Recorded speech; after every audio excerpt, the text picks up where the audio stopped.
Welcome to the Cardinal Zone podcast. We're taping this on a Thursday in Madison, Wisconsin. I'm Jake Powers, and I'm here with a variety of Cardinal sports writers. Tommy Van Irwin. Andrew Tucker. Matt Traeger. Zach Restel. Lauren Cox. All right, we'll get things underway. We can just start by talking about last week's win for Wisconsin in football over Maryland. What were you guys' thoughts on the game? They started off slow. First half, most of the scoring came due to a big play by Natrell Jamerson, a 98-yard kickoff return.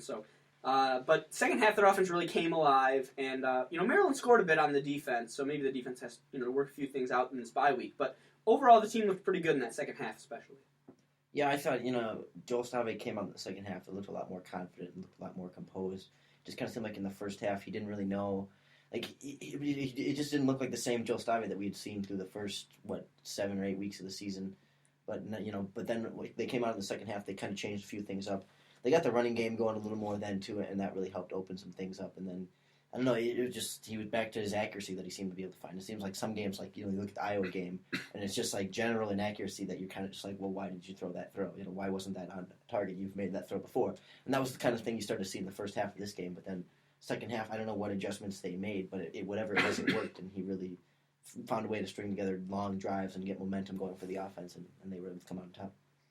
And as much as it didn't feel that way, they did have a bit more of a balanced offensive attack this time around. I mean, Stave didn't throw the 40 passes that we've been used to seeing him lately. I mean, Dare had 19 carries, and there were some other contributors there, but it was good to see Wisconsin not rely so heavily, I guess, on Stave, which was probably a product of how poorly he did in the first half. But it was good to see them at least try to mix something else in, even if it was ineffective.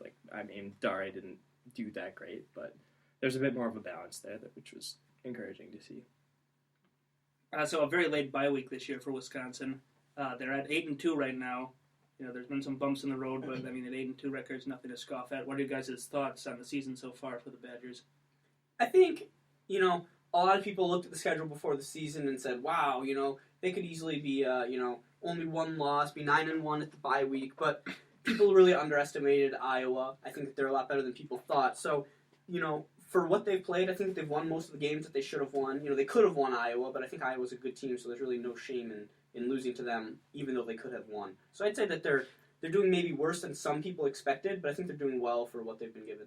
Yeah, I think I echo a lot of similar sentiments. It was a pretty easy schedule going in, and the performance against Iowa was just pretty awful considering how well their defense played in that game. They did a pretty good job of shutting down Iowa. I think they shut them out in the second half, and in the first half, the two Iowa drives, the touchdown and the field goal, were both off of interceptions from Joel Stave. So that was kind of a game where the defense did their whole job and the offense couldn't do anything. So obviously Alabama loss was probably going to be a loss no matter what. But had they came to play more against Iowa, I think we would be viewing this season in a different light. Even though it's just been the one loss difference has been absolutely huge for defining this year.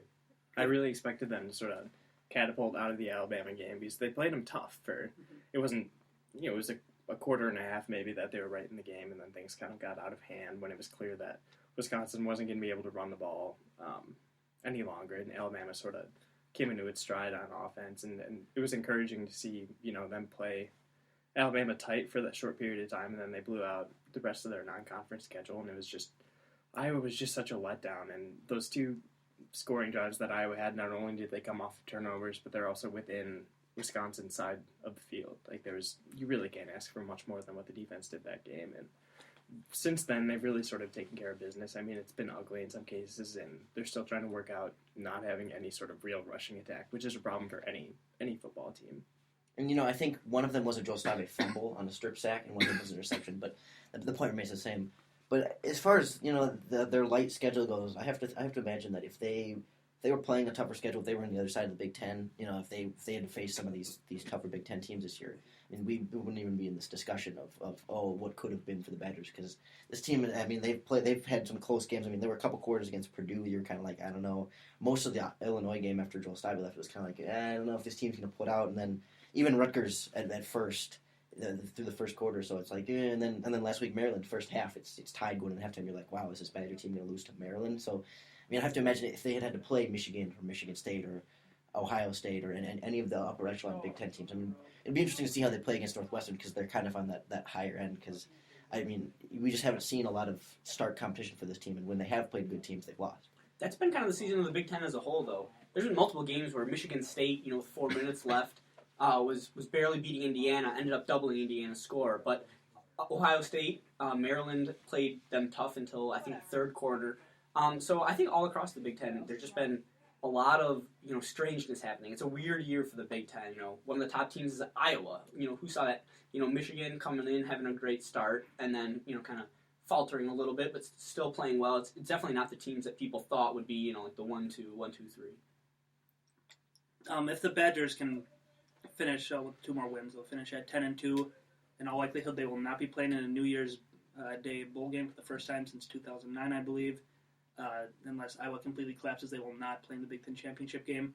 So if they finish 10-2, aren't in the Big Ten championship game, aren't in the New Year's Day bowl game, how do you think fans should view this season? A success, a little bit of a failure, maybe a mix? We've kind of got accustomed to, the Rose Bowls of recent years and the success that they've had. And so, coming into this season, easy schedule, high expectations, lose to Alabama and then see what happens from there. So from that perspective, from the expectations heading in, it's a disappointment, but I don't think necessarily that from what we've seen, realistically, they've looked impressive in some of these games, and then, they're not necessarily a disappointing football team, but it was just, I think expectations might have been a little high given some of the talent. Given what you've got with Joe Stave, and then once Corey Clement got hurt, then your expectations should have really dropped off. But it's weird to say that it'd be a disappointment to get 10 wins, because there's 100 programs in college football that for 10 wins, that would be the greatest year in the past decade, So Wisconsin fans have become very accustomed to high levels of play in football and even basketball. So it would be a disappointment based on expectations, but I would feel too weird calling a 10-win team a disappointment. Especially, one thing that I've been thinking about this entire season is where the Badgers stood in mid-December. Because, they just came off the 59-0 loss to Ohio State in the Big Ten Championship, and then Anderson left a week later. It wasn't even a week later that he left, and it's where the team could have gone from there is they could have just gone into an absolute tailspin. I couldn't imagine what it would be like if Alvarez hadn't been there to sort of right the ship and stabilize, from above, coming down from his office at the athletic department and coaching once again. But that's one thing that I keep thinking about that kind of puts it into perspective is how really awful this season could have been, and how they easily could have dropped that bowl game to Auburn and kind of gone into the offseason with a little bit more uncertainty, I guess, than they did this year. But that's I think that helps put it into perspective for me. And it is easy to forget that this is Paul Christ's first year as head coach of this team, and it's a lot of these players' first year in the system. You've got a lot of younger guys, especially up front of that offensive line, still trying to learn. Not only have they been switching positions quite a bit, having to learn that, but obviously Joel Stave has experience under Chris, but even just switching back to this offense it's going to take him a little while to get back into it. And I think he has gotten back to the point where he's very comfortable with it. But there's a lot of players on this team that this is their first year in this offense, and they're still trying to kind of, it helped a lot to have Dave Aranda come back for the defense, but offensively especially, it's easy to forget that a lot of these guys, this is their 10th game or 10th week with this offensive coaching staff. That it's a new, it's going to take time for them to get, sometimes it takes years even to get really comfortable with the staff. So I think it is impressive getting 10 wins first season as the new coach. Coming off of that terrible loss, like you mentioned, to Ohio State. Well, the football team's off this weekend, but the men's basketball team, regular season openers, they'll open the season Friday and against Western Illinois, yeah. And then Sunday they take on Siena. So, they have a lot of uncertainty surrounding that team with guys like Kaminsky and Decker leaving. And so now there's going to be a lot of focus on the young guys now, guys like Ethan Happ and some of the other freshmen. Tommy and Matt, what are you hoping to see out of some of these young guys in these first 2 games? Yeah, I'm definitely trying to see if Ethan Happ can fulfill a starting position and role this season. In the first exhibition game against UW River Falls, he played great. Didn't really show any major weaknesses, and I think he could be a great contributor. Another thing I have to point out is just the kind of sporadic play of Zach Showalter. In the UW River Falls game, he didn't score a single bucket. But then during a close scrimmage against Northern Iowa that the media really didn't have a chance to review, he actually scored 19 points, which is a huge difference. And it would be interesting to see how he performs on a weekly basis against these teams. Yeah, this lineup's going to be really interesting this year. They've got 3 guys that you can rely on pretty consistently on the offensive end in Nigel Hayes, Bronson Koenig, and Ethan Happ. And the rest of the team is kind of up in the air, who's going to be stepping in and scoring points. So it seems like they could have, a 9 or 10 man rotation. Some of the guys that I'm more interested in are going to be people that we're not expecting to get a lot of playing time, like Charlie Thomas, who looked fantastic against River Falls. He's got a nice little face-up jumper, and he's a great defender. And people like Jordan Hill, who maybe still not on the offensive end, aren't fantastic, but that dude has really active hands. This is definitely not what we've become accustomed to from Bo Ryan teams. I mean, there's no senior starters. There's going to be a lot of freshmen involved. And the expectations are very unclear. You're coming off, the 2 back-to-back Final Four trips, and now with so many guys lost, you really don't know what to expect. What do you guys think should be the expectation for fans this year? So, just looking at the numbers and how they've performed in the past when they've had similar teams and similar losses, I think it's safe to expect probably somewhere between 19 and 23, 22 wins. Probably right around the 21 win mark, in the regular season, heading into the Big Ten tournament and the NCAA tournament. I totally agree. I think 18, 19, maybe even 20 wins is a good range to put the Badgers at this season. I definitely think that the Big Ten conference schedule is harder than last year. I also think that the out-of-conference opponents are much harder than last year. We play out of Oklahoma, who's ranked 9th, I believe, this season, at Syracuse, who's always a contender. Even Georgetown, Madison Square Garden, that won't be an easy matchup. So, and they could play Duke in the second round of the tournament. Mostly, if they beat Georgetown, which is no cakewalk. But yeah, they could get that rematch against Duke. But as far as the Big Ten goes, as you kind of mentioned, they're much tougher this year. Do you think this is the year that they, for the first time under Bo Ryan, that they do not finish in the top 4? Well, it is still a Bo Ryan team, so you never know. There are a lot of good teams. You got Michigan State, Michigan, Maryland, Purdue, Indiana, if they can play defense. You got all these teams that look like they could be, in that 2 to 4 spot. Just based on the fact that this is a Bo Ryan team, and they do have a lot of good players, that it's a better recruiting class than we've had in the past. It looks like it could be a top 4 team in the Big Ten. Yeah, I might have to disagree with that just because of the immense talent that the Big Ten has this season, and as we all know that the Badgers are a growing team. I do think they'll be successful in conference play and have a successful overall record, but I could see them sliding to maybe 5 or 6 overall in the Big Ten. Yeah, it's certainly, especially after the best 2-year stretch in program history. There's a lot of uncertainty. They have a pretty high ceiling, but you also really don't know what their floor is. Pretty low floor. Yeah. But one guy, they'll be counting on a lot of young guys, but one guy they may be without is Andy Van Vliet. He still has his eligibility issue. It's not been cleared up yet. They should know by Tuesday whether or not he can play this year or if he has to sit all the way out. So that's definitely a thing to keep an eye on for the Badgers moving forward. Mm-hmm. We'll move on to college football on the national scale. Picking games. The first one we have number 2 Alabama playing at number 17 Mississippi State. All I have to say is roll damn Tide. What more can you say than that, really? Yeah, after last week, the way the Tide showed up against LSU, I can't think that they can be stopped right now. Yeah. Mississippi State's got a good team. Dak Prescott is a great quarterback, but we've all seen what Alabama's done this year. They look great.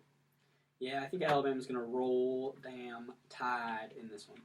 Yeah, Mississippi State's going to present a hostile environment for Alabama, as every other SEC team does, but I just think that after the throttling of LSU, there's no chance of stopping Bama. I actually do think that Mississippi State might have a pretty good chance of at least keeping this competitive, just because Mississippi State's defensive line is pretty strong. And Derrick Henry has not been stopped very well, but if there's a defense that can do something to slow him down, it's Mississippi State. I still said roll damn Tide for a reason, but I do actually think this isn't going to be. I think it'll actually be closer than the LSU game last week. Yeah, there's a take.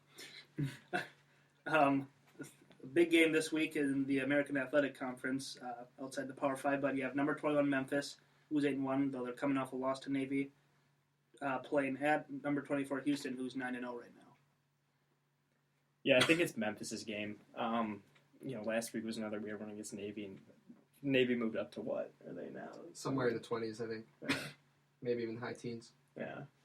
That one kind of just seemed a little fluky to me. It was just a weird day for them, and I think that Memphis is going to rally, and I think that Houston is one of the teams that, sure, they're undefeated at this point in the year, but they haven't really played anyone up until this point, and I think I'm going with Memphis in this one. Yeah, I'm right there with you. Memphis has a great offense. I think Houston's gonna be able to win this one. They are. It is at Houston, is it not? It is. I think that I say it every week, but in these close matchups, home field advantage is so big, and I think that they're just going to be able to win because of it. I remember watching the Ole Miss versus Memphis game a couple weeks ago, and Memphis looked very good in that win, and I don't see why they can't perform the same in this matchup. I really like Houston's defense, and I think they've got a pretty good quarterback on their center, so I'm actually going to give them the slight advantage there. Yeah, if anybody was doubting the genius of Tom Herman before this year, I don't think they can now with what he's done with Greg Ward Jr. under center and just that whole offense. That's definitely, I don't think many people were expecting the AAC to have so many good teams this year. They have these two teams, they have Navy, they have Temple. Very good year for them. There's as many AAC teams ranked as SEC teams ranked this week, I believe. You can fact check me on that, but I'm pretty sure I read that somewhere. Someone can look that up while we move on to the The, next game. the liberal media and their fact-checking mainstream, yeah, they'll get you. They'll get you, gotcha. We'll have the intern looking. Okay. The third game, we have number 12 Oklahoma at number 6 Baylor. This game could definitely have a lot of college football playoff implications. Baylor's offense continues to be unbelievable, and I know Oklahoma State has a really, really good offense too. Oklahoma has a really good offense too, but I don't see them slowing down what Art Browse has cooking down there. I like Oklahoma in this one actually.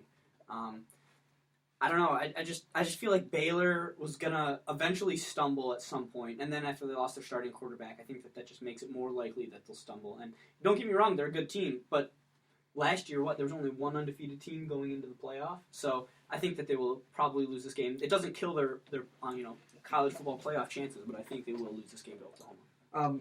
You saw the reflection of Seth Russell's injury in the committee's rankings. The first week they released them, they dropped Baylor down pretty far, despite the fact that they've been pretty much blowing everybody out. And I think that was mostly thanks to Russell's injury. So I think if they do lose this one, of course it would never kill their season. They still have, I believe they still play Oklahoma State and TCU, so you never know. But I am taking Baylor in this one again because this guy, Jarrett Stidham, who is taking the place of Seth Russell, is a very good quarterback. I think he was a 5-star recruit coming out of high school. He's a true freshman, and he is damn good.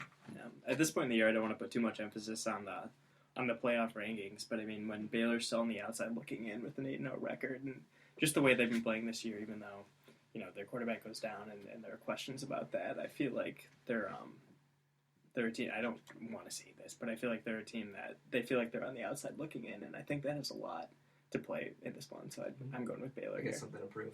I really like Stidham. I mean, I think the drop-off at quarterback was surprisingly light. I actually like Oklahoma in this matchup. They've been playing very hot as of late, and Baylor has kept on winning without Russell, but they haven't been blowing out opponents as much as they had at the beginning of the season. It's a very interesting because, as you mentioned, they've blown out a lot of people this year, but they really kind of have to prove themselves because they've played almost nobody. Their toughest opponent so far has been either toss-up between Texas Tech and West Virginia. They've had a very, very light schedule. I mean, people knock like Iowa and Ohio State's schedule. Baylor's has been worse so far, but obviously with Oklahoma, OK State, and TCU the next 3 games, they definitely have a chance to prove themselves. I think they might have the hardest schedule remaining Probably in the country. So yeah, if they get through that with one loss, depending on how things shake out, it's kind of hard to see if any of the Big 12 teams really get through it with only one loss. You would think one of them would get in, but you never know. The last one we have, Pac-12 matchup, Washington State at number 19 UCLA. I think this Washington State team is a very interesting squad. Mike Leach does amazing things with even mediocre offenses, and UCLA really, a lot of people had them in the top 10 in preseason or top 15 in the preseason, but they really dropped off, since those expectations. So I think that Washington State, while it might not be too big of an upset, I think that they will upset the Bruins. Washington State's pretty darn strong in the trenches, and that's always kind of been a Mike Leach thing. And so, I really like UCLA quite a bit, but I got to give the slight edge to Washington State here, like you. I mean, it's an upset for sure, but I don't know. I just kind of like what Washington State's been putting together lately. I feel that UCLA has kind of been climbing since their loss to Stanford. Yeah, the blowout loss earlier in October to Stanford. And I still think they're on the up and up now, and they definitely have their sights on the Pac-12 championship. Yeah, Washington State probably has the coolest logo in all of college sports, but this guy, Josh Rosen, they don't call him the Rosen one for nothing. He's good. Washington State will definitely be a stingy matchup for the Bruins, but at home and with hopes to make the Pac-12 championship, there's no chance for them to win. Could we talk about that Washington State logo comment, Tommy? I don't know. Well, You've seen who it, you- doesn't Who you do it got for for you? the best? What's, Not Washington State. I don't know. I don't know Purdue if I can, beat? I don't know if I can throw one out there off the top of my head, but Washington State?